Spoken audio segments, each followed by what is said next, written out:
davlat qanday bilmay qolibman. Davlat qanday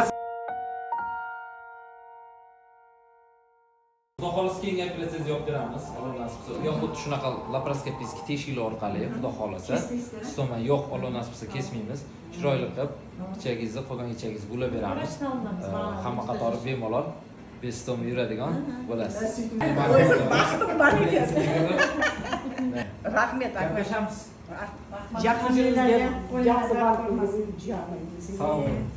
Rahmat sizga Dadaxon. Stoma muammo bo'lmadimi? Yo'q, rosa yaxshi.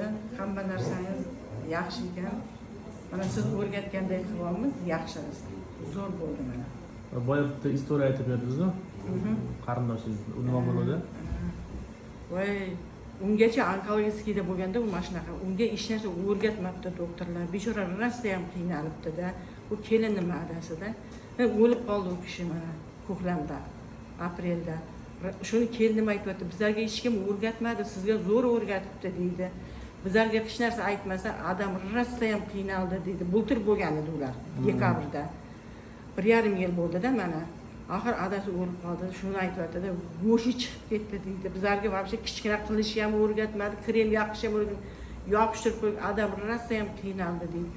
Aytdim, bizga dedim, davlat qanday bitta doktor bor ekan dedim, shu hammasini o'rgatib, nima qilishini, qanaqa qilishini, nima olishini hammasini o'rgatib, o'zi berib dedim shu narsalarni.